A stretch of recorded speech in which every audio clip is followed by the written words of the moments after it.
गणाधिसेवितं कपित्थजम्बो फलचारुभक्षणम् उमासुतं शोकविनाशकारकं नमामि विघ्नेश्वरपादपङ्कजम्। ब्रह्मा मुरारिस्त्रिपुरान्तकारी भानु शशि भूमिसुतो बुधश्च गुरुश्च शुक्र शनि राहु केतवः सर्वे ग्रहाः शान्तिकरा भवन्तु। आज 2 दिन के बाद शिवरात्रि है।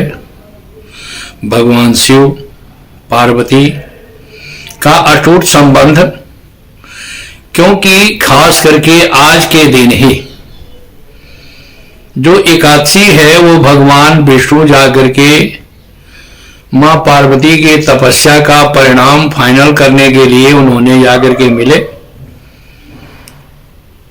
द्वादशी त्रयोदशी शिवरात्रि जो चतुर्दशी है, उस दिन भगवान शिव का पार्वती का मिलन हुआ।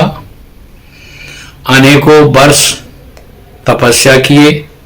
मां भगवती की तपस्या का परिणाम भगवान शिव ने उनको वरदान के रूप में दिया और कहा कि मैं आपको ग्रहण करता हूं। इसके बाद देखिए, सबसे बड़ी बात यह है कि खास करके ये देखा गया है, इसीलिए जिस भी स्त्री का शादी या संतान का बाधा होता है या दाम्पत्य सुख का बाधा होता है, उसके लिए प्रदोष व्रत, शिवरात्रि और त्रयोदशी का व्रत बताया गया है। प्रदोष व्रत भी करना चाहिए स्त्री को, अपने सौभाग्य के लिए भी, संतान सुख के लिए भी त्रयोदशी का व्रत करना चाहिए। भगवान शिव प्रसन्न होते हैं। वो कृष्ण पक्ष का खास करके माना जाता है कि शिवरात्रि का जो व्रत होता है, द्वादशी और त्रयोदशी का युक्त प्रदोष व्रत होता है और त्रयोदशी चतुर्दशी का शिवरात्रि होता है। इसमें भगवान शिव का पूजन अनेकों प्रकार से किया जाता है। आप रुद्राभिषेक कर सकते हैं। हमने आगे भी आपको बताया है, ऐश्वर्य के प्राप्ति के लिए चावल का भी प्राप्त से पूजन किया जाता है। भगवान शिव की कृपा बहुत बड़ी अपरंपार है। वो सभी को प्रसन्न मुद्रा में सभी का कल्याण करते हैं। सभी का इच्छित व्रत जो है अनेकों प्रकार की इच्छाएं पूर्ण करते हैं। और शिवरात्रि में खास करके इसलिए बताया गया है प्रधान कि शिव और शक्ति दोनों का एक सामंजस्य होता है। क्यों कि दुर्गा सप्तशती में आता है कि यं चिंतयते कामं तम तम प्राप्नोति निश्चितम। भगवान शिव के लिए दरिद्र धन स्तोत्र का पाठ होता है। भगवान शिव आपके दरिद्रता का विनाश करते हैं, आपके सर्वारिष्ट का निवारण करते हैं, क्योंकि देवाधिदेव महादेव कहे गए हैं। उनकी प्रार्थना आपके लिए जीवन में बहुत बड़ा महत्वपूर्ण रखता है। आप उनकी जितना ही प्रार्थना करते हैं, भगवान शिव प्रसन्न होकर के, क्योंकि भगवान शिव से मां पार्वती जुड़ी हुई है, गणेश जी महाराज जुड़े हुए हैं, शत्रुओं का समन करने के लिए कार्तिकेय जी महाराज हैं। इसलिए पहले प्रथम पूजा गणेश जी का किया जाता है।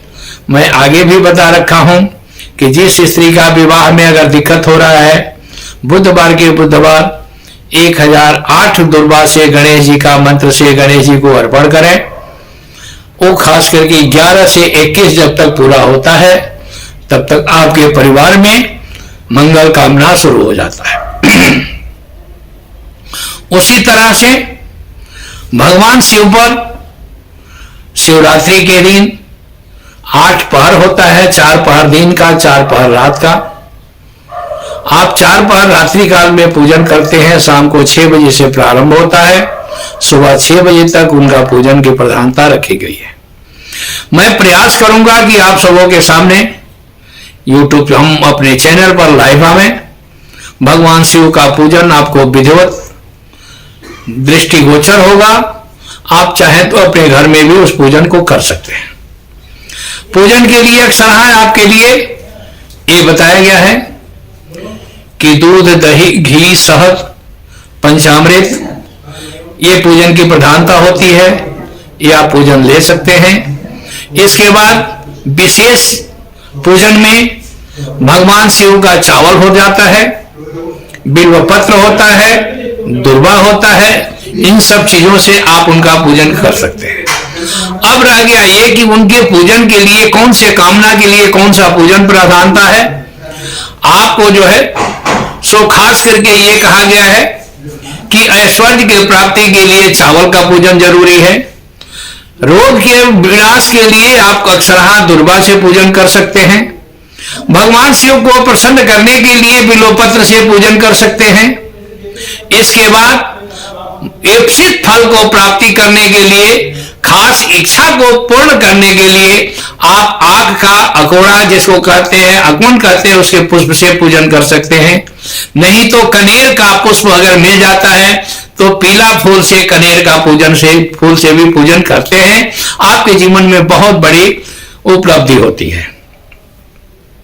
भगवान शिव के लिए अक्षरहा बताया गया है कि मैं आगे भी बता चुका हूं कि 7:30 बजे से, क्योंकि 6 सवा 6 से पूजन प्रारंभ होगा, सवा 6 से पूजन प्रारंभ करके आप खास करके भगवान शिव की स्तुति करिए।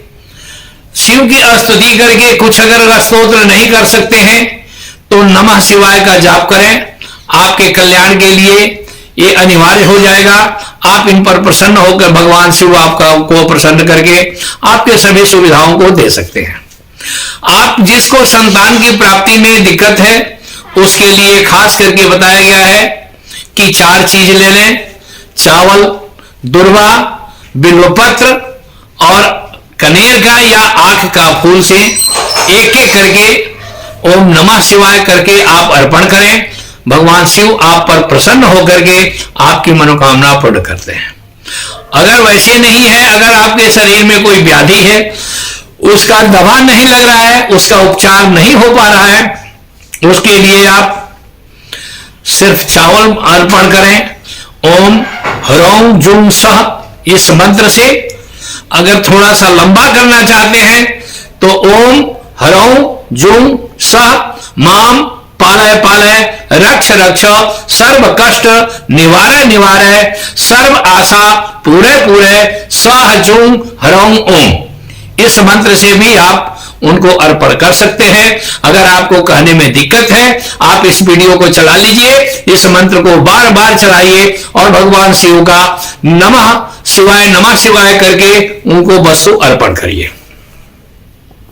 लक्ष्मी आपके यहां आती है, नहीं रुक पाती है, आप परेशान हैं कि महाराज कोई ऐसा उपाय करें जिससे कि हमारे घर में बरकत रहे, तो आप गुड़ का जो है सो, अगर गन्ना का रस मिल जाता है तो बहुत अच्छा, अगर नहीं मिलता है तो आप गुड़ को गंगा जल में उसको गला लीजिए, उसका रस बना लीजिए। उस रस से भगवान शिव को आप 9 से लेकर के 11:30 तक आप उनका अभिषेक कर सकते हैं। जिसको संतान की प्राप्ति में दिक्कत है, संतान सही नहीं सेटल हो पा रहा है, उसके लिए 11:30 12 से लेकर के 3 के बीच में आप भगवान शिव को जो है सो काली गाय का दूध अगर मिल जाता है तो अति उत्तम, नहीं तो काले दूध से आप उनको अभिषेक कर सकते हैं। इसके बाद आप सुबह 4 से लेकर के 6 के बीच में आप चावल का जो है सो उनको अभिषेक का जो है सो ये कर सकते हैं, अर्पण कर सकते हैं, बिल्वपत्र का अर्पण कर सकते हैं। अगर आपके शरीर में व्याधि है या भगवान शिव को ज्यादा प्रसन्न करना है तो नारियल का पानी जो है वो लेकर के और आप उससे भी अर्पण उनको अभिषेक कर सकते हैं। इसके बाद शरीर में व्याधि है, बदन में दर्द रहता है, सिर में दर्द रहता है, आपके शरीर में कष्ट है, आपको कोई दवा नहीं लग रहा है, उसके लिए आप गंगा जल में कुशा डुबा दीजिए और उस जल से आप उनको अभिषेक करते हैं। ओम नमः शिवाय करके या ओम त्र्यंबकम यजामहे सुगंधिम पुष्टिवर्धनम उर्वारुकमिव बंधनात् मृत्योर्मुक्षीयमामृतात् इस मंत्र से कर सकते हैं। या सिर्फ भगवान शिव का कोई भी स्तुति हो, श्लोक याद हो, आप उससे बर्तन उनको अर्पण कर सकते हैं। भगवान शिव की कृपा आप पर सदा बनी रहेगी। और आगे मैं कल भी इसी विषय पर बात करूंगा आप सबों के बीच में। मां भगवती और महादेव आपका सदा कल्याण करें, आपको खुशी रखें, आप सुखी रहें, संतुष्ट रहें। हर हर महादेव। जय मां अंबा, जय मां जगदम्बा, जय मां कामाख्या। धन्यवाद।